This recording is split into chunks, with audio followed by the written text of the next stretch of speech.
अलंकार, बढ़िया बढ़िया। तो सबसे पहले अलंकार जो शब्द है, हालांकि ये पहले नहीं पूछा जाता, तुम लोग के एग्जाम में नहीं पूछा जाता था, लेकिन आजकल एक दो क्वेश्चन रख रहा है, इसे पढ़ लेना ही बेहतर है और जानने वाला चीज है, जान लेना बेहतर रहता है। अलंकार को जो शाब्दिक अर्थ है वो होता क्या है? आभूषण। आभूषण को हम लोग साधारण भाषा में क्या कहते हैं?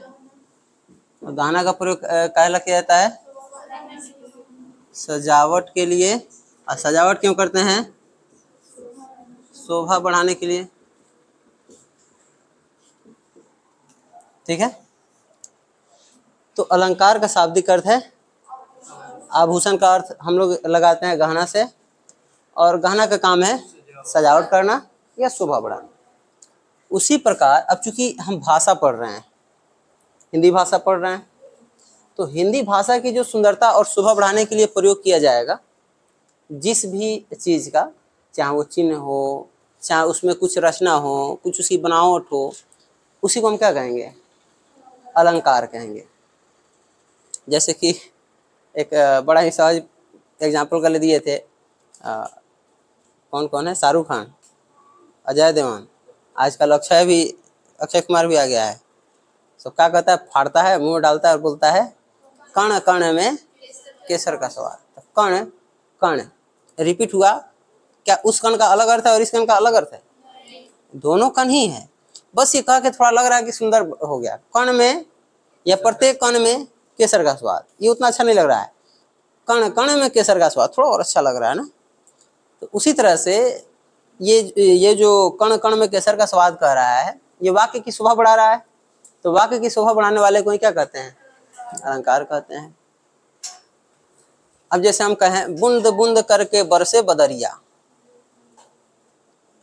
बदले ना मौसम, ऐसे करके अगर एक लाइन हम सुंदर सा जोड़ दें, कहने का क्या आशा है? बूंद बूंद करके बरसे बदरिया।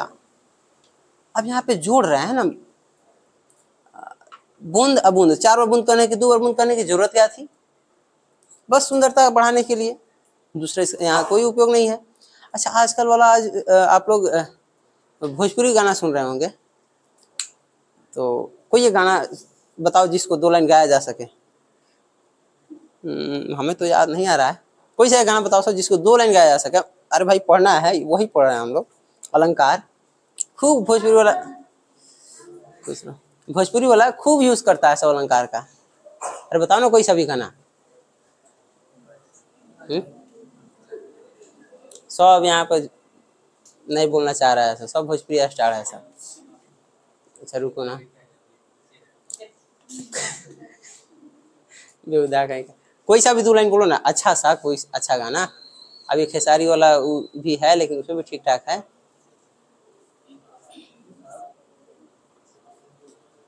चलो एक गाना था, पिजड़े के पंछी रे तेरा दर्द न जाने कोई। नहीं, इसमें थोड़ा सा और लंबा जाना पड़ेगा। अंदर अंदर तू रोए तेरा दर्द न जाने कोई। क्या है? रोए कोई, क्या किया? तुक मिला दिया, सिर्फ सुंदरता बढ़ाने के लिए, गाय में तनी सा अच्छा लगेगा। आप वैसा कोई भी गाना गाना पसंद नहीं करेंगे जिसमें तुक ना मिल रहा हो, जिसमें कोई वर्ण रिपीट ना हो रहा हो। अच्छा हाँ, एक और गाना है ना, आज ब्लू है पानी पानी, वो 2 बार पानी काहे करता है? अच्छा हिंदी हो गया ना, भोजपुरी समझ में आता। अरे एक गीत है, आज ब्लू है पानी पानी, आज दिल भी सानी सानी। तो पानी पानी सानी सानी, लास्ट में नी नी नी नी काहे कर रहा है? सिर्फ उस लाइन की सुंदरता को बढ़ाने के लिए। तो उसी तरह से काव्य की सुंदरता को बढ़ाने के लिए जिन भी चीजों का, जिन भी साधनों का प्रयोग किया जाता है, उन सभी साधनों को हम क्या कहते हैं? काव्य कहते, सॉरी क्या बोलते हैं? अलंकार कहते हैं।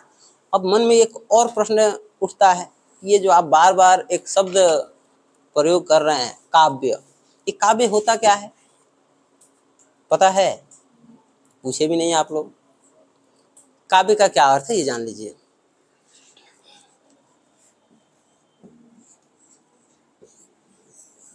अभी एगो हाल फिलहाल में एगो मूवी आया था सिरकट्टा, मूवी का नाम क्या था, उसमें सिरकट्टा का सीन था, कोई क्या नाम था, स्त्री 2, हाँ फिल्म था, हमने इसे देखा था। तो उसमें एक सीन था सिरकट्टा का। हम लोग बचपन से सिरकटवा सिरकटवा बड़ा सुने थे कि सिरकटवा खाली मुड़ी रहता है और डूबता है, ध लेता है, नाक मुंह में बालू पहुंच जाता है, ऐसे ही कुछ होता था ना। तो ये हम लोग बचपन से सुने थे, लेकिन मूवी में उस चीज़ को फिल्मा दिया, फिल्माना समझ रहे हैं ना, पर्दे पर ला दिया, दिखा दिया।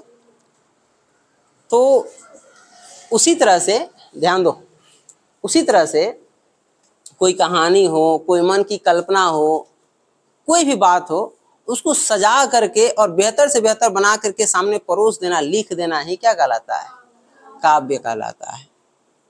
जैसे कि अगर हम लोग इस तरह के, जैसे सिरकाटा मूवी निकाला था, और उस तरह के हम लोग अपन दादी नानी वाला कहानी अगर ध्यान से लाए, याद करें, और मैं गांव में चलने वाली बहुत सारी कहानियों पर मतलब प्रचलित जो भी कहानियां हैं उसको अगर लिखें तो कई सारी फिल्म का डायरेक्टर हम लोग खुद बन जाएंगे, रचनाकार, डायरेक्टर, रचनाकार बेहतर रहेगा, क्योंकि इस तरह की कई कहानियां हम लोग यहाँ भरी पड़ी हुई हैं।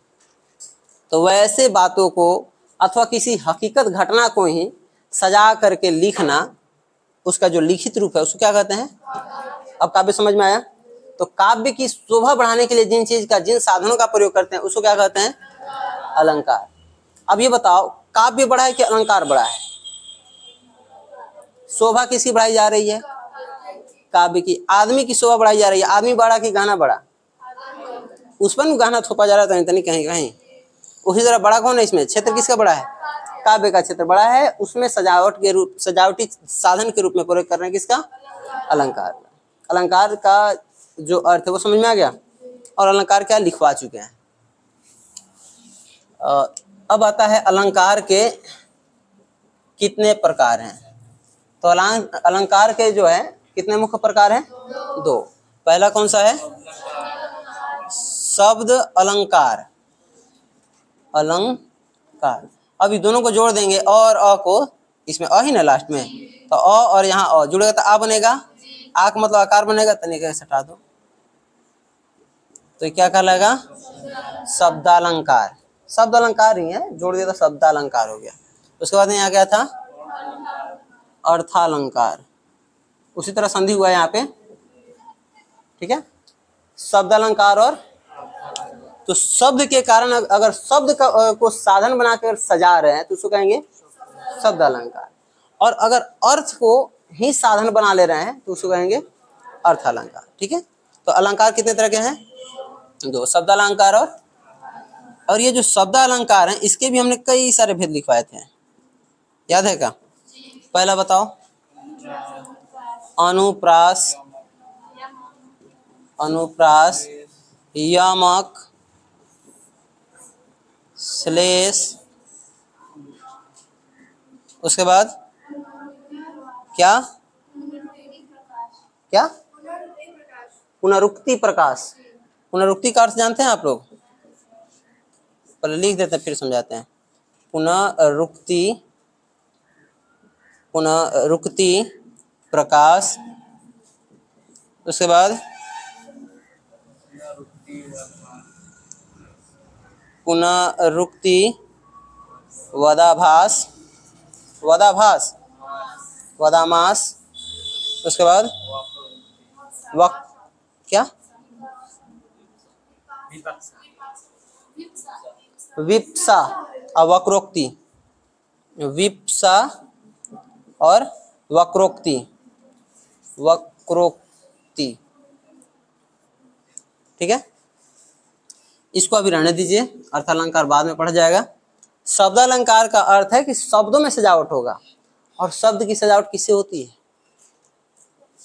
शब्द का चीज से बना रहता है, वर्ण से। तो यहाँ शब्दालंकार है मतलब कि किस चीज में हेरफेर किया जाएगा, वर्ण में। ठीक है, तो शब्द के अगर अनुसार अगर सजाया जाएगा वाक्य को तो उसको शब्दालंकार कहेंगे, और उसके लिए साधन हम यूज करेंगे वर्ण का। तो पहला है अनुप्रास, इसके बारे में शायद पढ़े थे का, अनुप्रास। और अनुप्रास के भी हमने बताया था कितने हैं। अच्छा, ये अनुप्रास आखिर क्या है? अनुप्रास में हमने बताया था कि वर्णों का अगर रिपीटेशन हो रहा है, अगर वर्ण आवृत्ति हो रहा है, दोबारा आ रहा है, अगर वर्ण दोबारा आ रहा है, तो ऐसे में जो सजावटी उत्पन्न होगा, जो सुंदरता बढ़ेगी, उस अलंकार को क्या कहेंगे? अनुप्रास अलंकार या अनुप्रास शब्द अलंकार, ऐसे भी कह सकते हैं। ठीक है। और अनुप्रास शब्द अलंकार के कितने प्रकार थे? हालांकि एबीसीडी लिखना ठीक नहीं था, क ख लिखना ज्यादा बेहतर होता। तो ये पहला क्या था? छेकानुप्रास, वृत्त्यानुप्रास,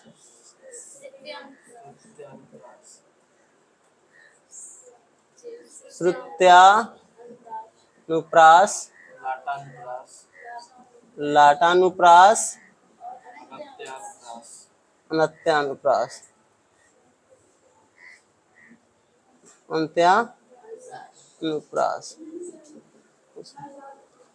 तो अनुप्रास हैं कुल मिला के कितने? 5। ठीक है। कल ये पढ़ चुके थे शायद। छेकानुप्रास, छेकानुप्रास में वर्ण कितने बार रिपीट होते हैं? एक बार रिपीट होगा, मतलब एक बार खुद रहेगा और एक बार उसके जैसा एक और आ जाएगा, यानी कुल मिला के 2 हो जाएंगे। तो वर्णों का रिपीटेशन अगर एक बार हो रहा है, तो ऐसे में उसको क्या कहेंगे हम? छेकानुप्रास। इसके कुछ उदाहरण हमने दिया था। कहत, कहत, परदेसी, परदेसी की बात। चलो ठीक है। यहाँ देखो क और यहाँ देखो क्या है? दोबारा आया। कौन सा अनुप्रास कहेंगे इसमें? छेकानुप्रास। अब वही वाला कण, कण में केसर का स्वाद। यहाँ क्या है? यहाँ क्या है? अब इसको मत देख लेना, बीच में यहाँ पे रुकावट है, तो 2 बार रिपीट हुआ। इसको कौन सा अनुप्रास कहेंगे? कण कण में प्रभु बसे हैं। यहाँ भी क और क आ जाएगा। बूंद बूंद में अमृत। यहाँ पे देखना है ब आया, ब आया, रिपीट हुआ, इसलिए इसको कौन सा अनुप्रास कहेंगे? तो जब एक ही वर्ण 2 बार लगातार आ जाएगा तो उसको कहेंगे छेकानुप्रास। इसके बाद वाला भी लिखवाए थे क्या? नहीं। चलिए, यहाँ तक हो चुका है। जो नहीं लिखे थे, कल नहीं आए थे, वो कॉपी किसी का लेकर के उतार लेंगे। फिलहाल अभी लिखिए आप वृत्त्यानुप्रास और डैश दीजिए। वृत्त्यानुप्रास,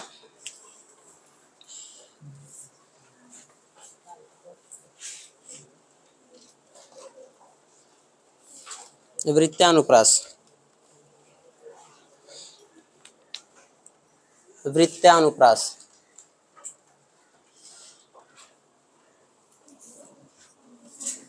वृत्त्यानुप्रास हो गया। लिखिएगा, बोलें। जब वर्ण की आवृत्ति 2 से अधिक बार हो, मतलब 1 से अधिक बार, 1 से अधिक बार हो, जब वर्ण की आवृत्ति 1 से अधिक बार हो,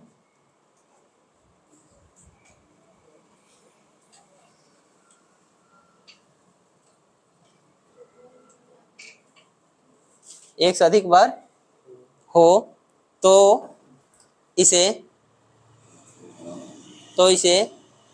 वृत्त्यानुप्रास कहते हैं। तो इसे वृत्त्यानुप्रास कहते हैं। तो इसे वृत्त्यानुप्रास कहते हैं। इसे याद करवा दें का? देखो याद करना कैसे। वृत्त तो समझते हो सब मैथ पढ़े हुए हो। एक वृत्त बनाने के लिए कम से कम कितने, अगर 2 बिंदु लेते हैं तो जरूर नहीं कि इससे वृत्त बने। 2 से अगर ज्यादा बिंदु लेते हैं तो देखो आराम से वृत्त बन जाएगा।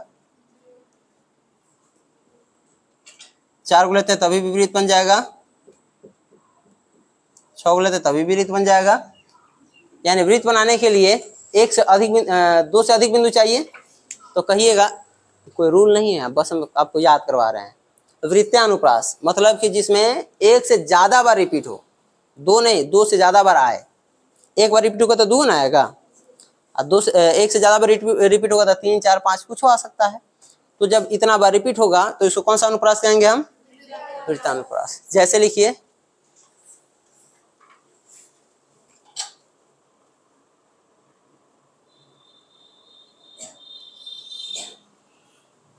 कहत कहत कब से, कहत कहत कब से,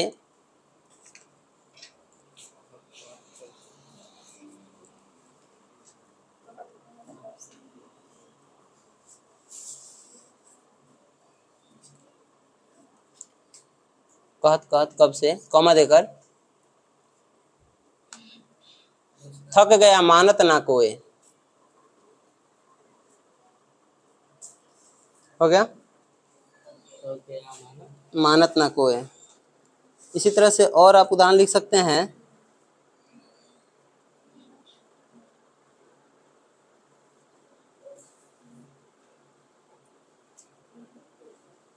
बोले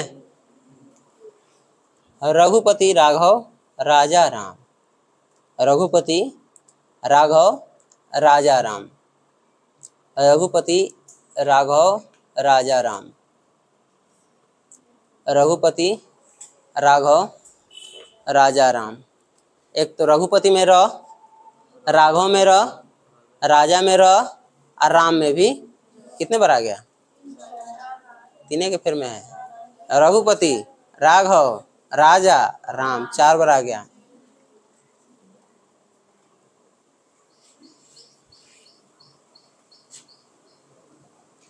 बूंद बूंद बरखत बदरिया, बूंद बूंद बरखत बदरिया, बूंद बूंद बरखत बदरिया, बूंद बूंद बरखत बदरिया। हो गया, समझ में आया? कि और एग्जाम्पल दें?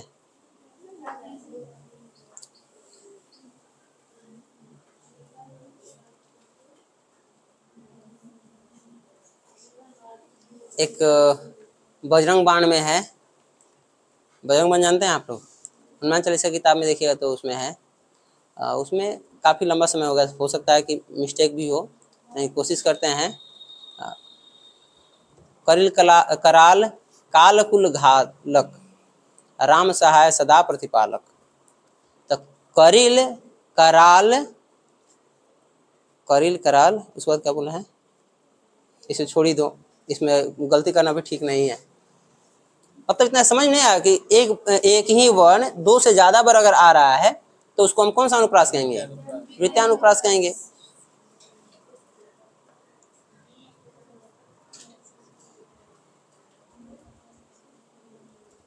ये भी हो सकता है, सहत सहत सब ओर से सिमट गया हूँ, सहत सहत सब ओर से सिमट गया हूँ, सहत सहत सब ओर से, तो 3 बार आया, ये भी हो जाएगा।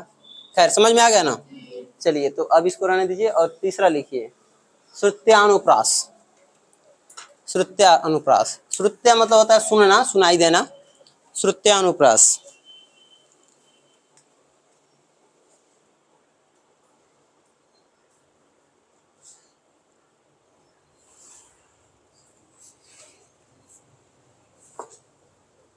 हो गया?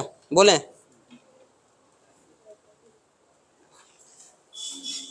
जब, जब कंठ, कंठ, होठ, तालु या दंत,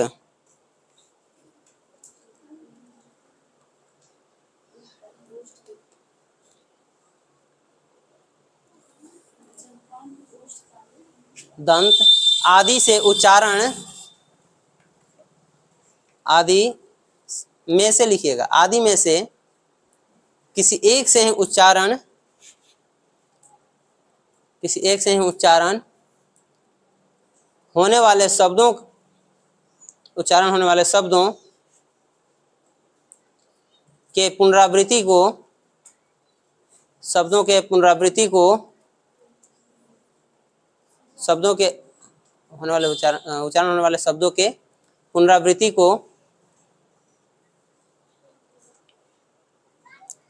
को श्रुत्यानुप्रास कहते हैं। शब्दों के पुनरावृत्ति को श्रुत्यानुप्रास कहते हैं।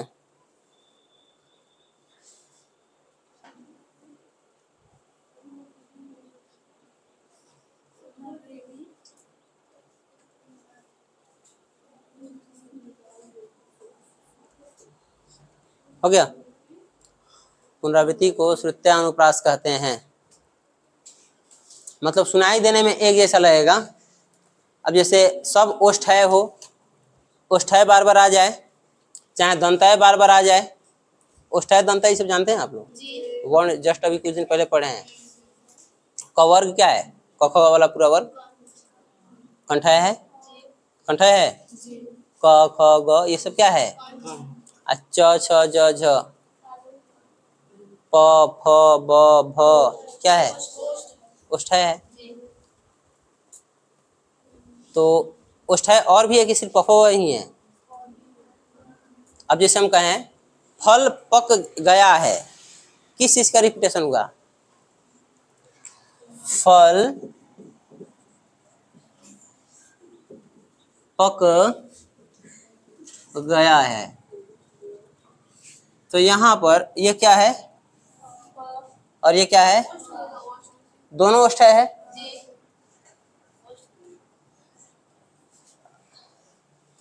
तो यहाँ पर ओष्ठय का रिपीटेशन हो रहा है, पुनरावृत्ति हो रहा है।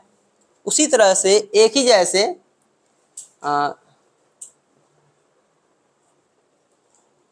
और लिखिए, एक और उदाहरण लिखिए। पहले ये लिखिए, फल पक गया है।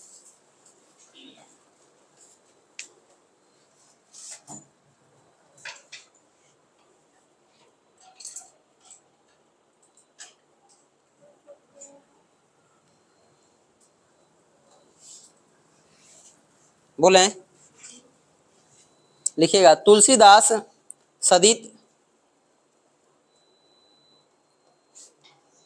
तुलसीदास सदित निशिदिन, तुलसीदास सदित निशिदिन, तुलसीदास सदित, ये दंत से यूज कीजिएगा, सदित निशिदिन देखत देखत देखत तुम्हारी निठुराई, तुम्हारी निठुराई।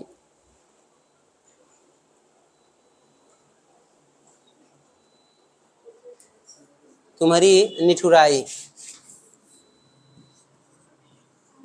तुलसीदास निशिदिन नहीं, तुलसीदास सदित, सदित, सदित के बाद क्या बोले हैं? निशिदिन देखत तुम्हारी निठुराई, निशिदिन देखत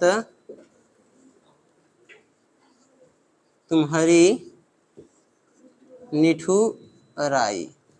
ध्यान दो, ये क्या है? तथा तथा कौन सा वर्ण है? अच्छा, ये क्या है? दंत, दंत सा है। ये क्या है? न। अच्छा, ये क्या है? त थ द ध न, एक ही वर्ग का है। ये भी उसी वर्ग का है और ये भी इसी वर्ग का है। ये तवर्ग का है न। तवर्ग मतलब समझते हैं? त थ द थ और न, सबका उच्चारण स्थान सेम ही ना होगा। यहाँ आया न, ये दंत स, ये द इसी वर्ग का है, सेम सेम इसी वर्ग का है और सेम इसी वर्ग का है। तो एक ही वर्ग का है तो उच्चारण स्थान भी क्या होगा? एक ही होगा। जब उच्चारण स्थान सेम होगा तो उसको कहेंगे श्रुत्यानुप्रास। है समझ में? इसको लिख ही लिए। और एक उदाहरण लिखवा देगा।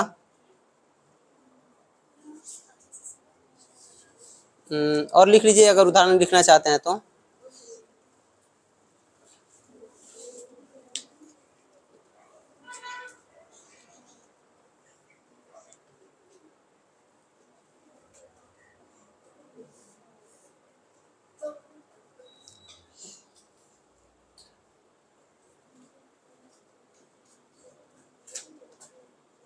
ना मन में ना तन में लिखना है।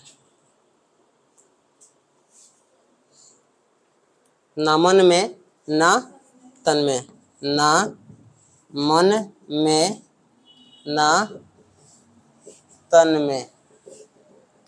ये कहना क्या चाह रहा था? कहाँ ही नहीं, शॉर्ट में ही ना, लेकिन इसको सजा के क्या कह दिया गया? ना मन में ना। पहल का देखो, न है, म है, म है, न है, इसको हटा दो। चलो इतना ही तक देखते हैं।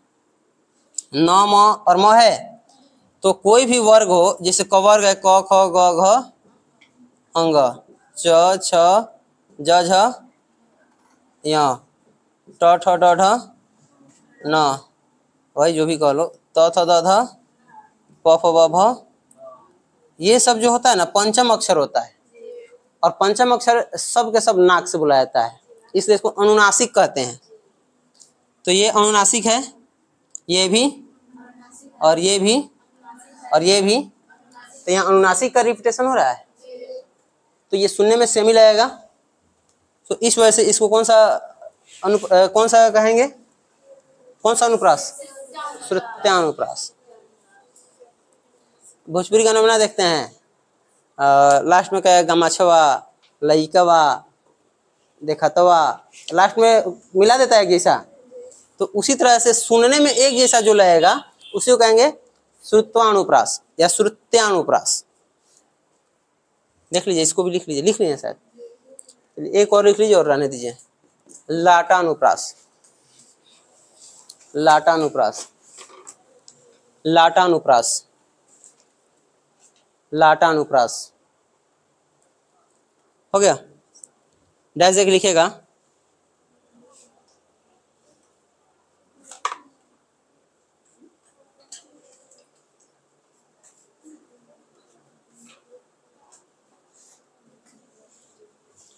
ये बहुत बढ़िया है, बोले लिखेगा। जब समान अर्थ वाले शब्दों की आवृत्ति हो,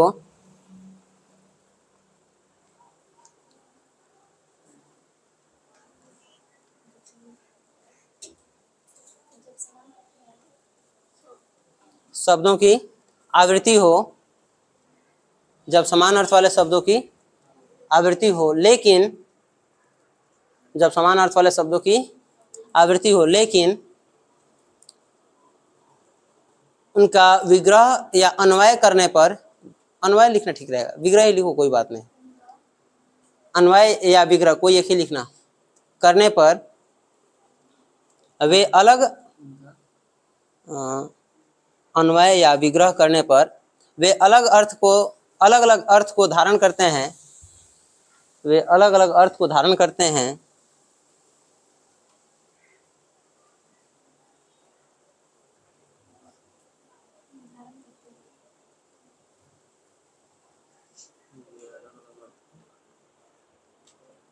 अलग अलग अर्थ को धारण करते हैं, तो इसे लाटानुप्रास कहते हैं, तो इसे लाटानुप्रास कहते हैं, लाटानुप्रास कहते हैं। हो गया?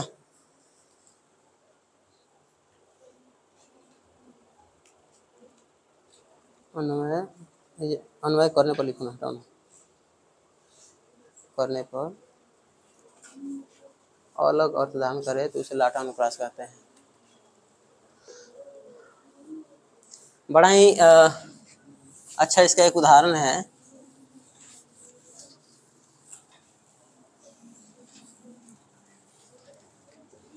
दो लाइन का दोहा है कि पुत्र कहो चाहे पूत कहो, पूत सपूत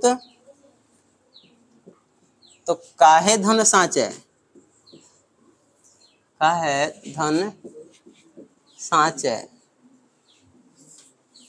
साँचे, पूत कपूत